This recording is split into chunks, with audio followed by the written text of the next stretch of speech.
You've probably heard it a million times throughout your life, and despite it being so cliche to say, the phrase hard work beats talent does tend to prove to be true more often than not.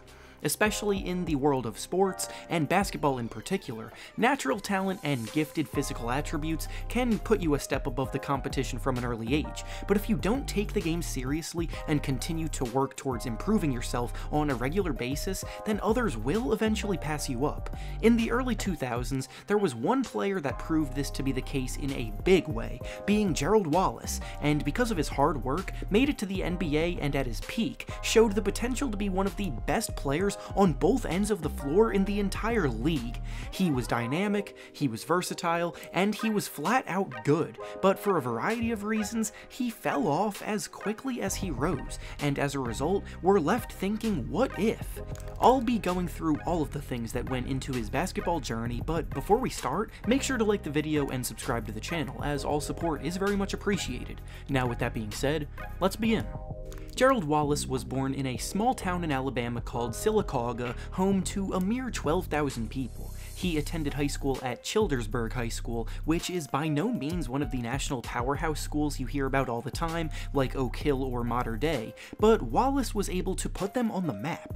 Wallace is a 6'7" wing player with explosive athleticism, dynamic speed, and lateral quickness, and a crafty ability to finish strong at the rim through contact. He was never a great shooter, but he was good enough to knock one down from deep every now and then, and not necessarily be considered inefficient. With all of these natural gifts physically, he obviously had an advantage over the competition, but as a basketball player, he was by no means the most natural talent. He worked incredibly hard to hone his skills, and this is proven by a story told by former NFL player Justin Tuck, who attended high school nearby and remembers competing against him. He said, "I've been around a lot of athletes in basketball and football. In high school, I remember going to school with a guy named Jamario Moon. Our biggest rival was a guy named Gerald Wallace. Freshman year, Jamario was kind of the guy. Gerald was an up-and-comer. Gerald was the guy who was always improving, always working on his craft. Jamario was the kind of guy who would jump with a 45-inch vertical, he could shoot threes, he could do everything he wanted to do on a basketball court. It kind of swayed him to not practice as much, I guess. His natural ability led him to not develop as much. Now, Gerald is an all-star player, Jamario is in the league, but not as good as he could have been if he had taken it serious. I tend to agree that sometimes being early natural athletes does get in the way of development. This just shows that no matter how good you think you are, someone is always willing to work harder to pass you, and Wallace had a tremendous work ethic. In his senior season of high school, Wallace was named the Naismith Prep Player of the Year, which is an award given to the best high school basketball player in the country. Through the years, players like LeBron James, Kobe Bryant, Dwight Howard, Jason Kidd, and several other future NBA stars have won it, so it was certainly a big-time honor for Wallace and showed that he had the potential to be big time.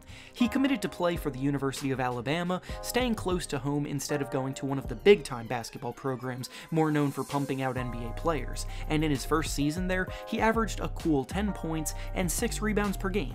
After dominating the high school scene, it was clear that he had some work to do before he reached the top level of the next tier of talent, but he still chose to declare for the draft after just one season. He would be picked 25th overall in the draft of 2001 by the Sacramento Kings, which was probably a pretty good landing spot for him early on.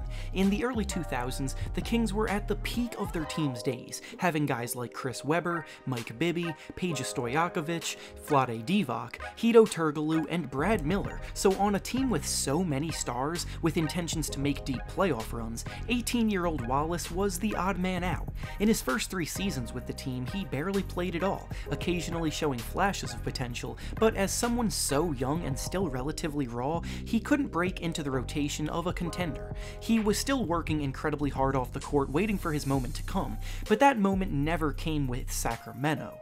It did, however, come after his 3rd season when the NBA announced it was adding a 30th team to the league and as a result would be holding an expansion draft to create this new team's roster.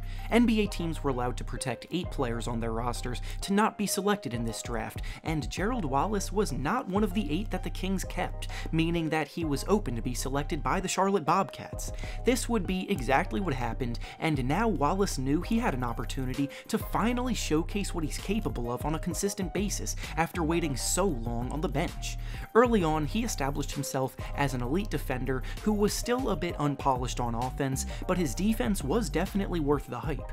It didn't get a lot of attention it deserved at the time due to the fact that the Bobcats were so new to the league and as a result pretty bad for a few years, but the truth of the matter is that Wallace was one of the best defensive players in the league and kept getting better every year.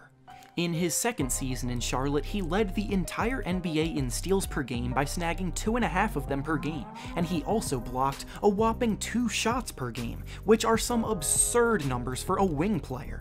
In fact, if you want to know just how absurd this is to do, the only players in NBA history to average at least 2 blocks and steals per game in a season are Hakeem Olajuwon and David Robinson, who are both Hall of Fame centers and have both won Defensive Player of the Year awards. No wing player has ever done this, and yet Wallace didn't even get named to an all-defense team that year because the Bobcats only managed to win 26 games. With every passing season, Wallace would demonstrate more and more improvement on offense, and this is when he started to approach the status of being a legitimate star in the NBA.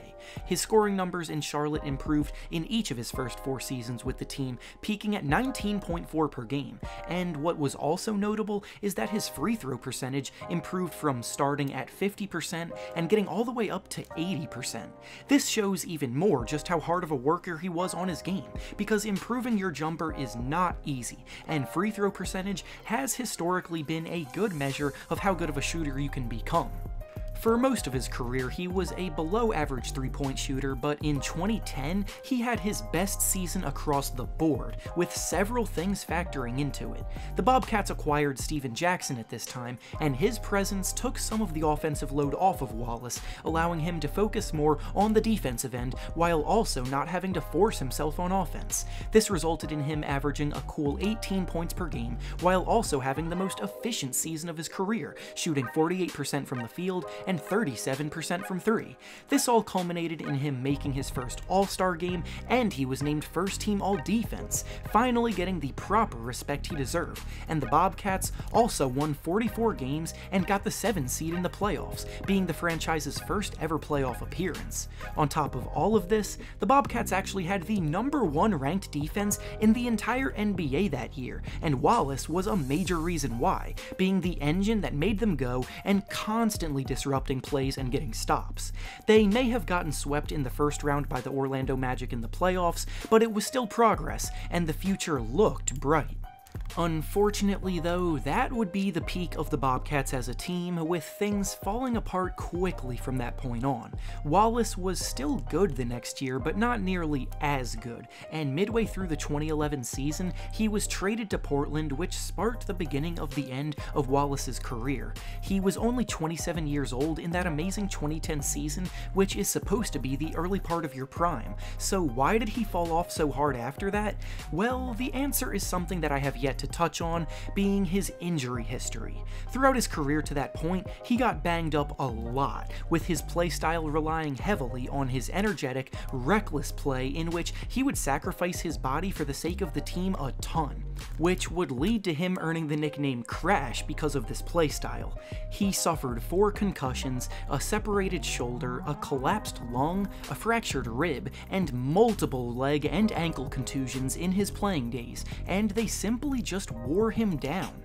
After 2010, he wasn't the same athletically, so his aggressive way of attacking the rim wasn't as effective. After that sensational 2010 season, he would only play 5 more years in the league, going from the Trailblazers to the Nets, then to the Celtics. His numbers would also drop off rather quickly, and at the age of 32, he played his last game in the NBA. He's one of those players that, to this day, isn't really someone you hear all that much about, and will probably be someone unheralded and underappreciated, but he came to an expansion team with no expectations and built the organization from the ground up as a #1 option, and had his body not let him down so early, he may have been one of the biggest names in the league.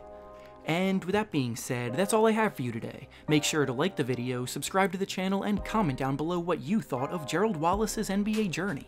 Thanks for watching, and I'll see you all next time.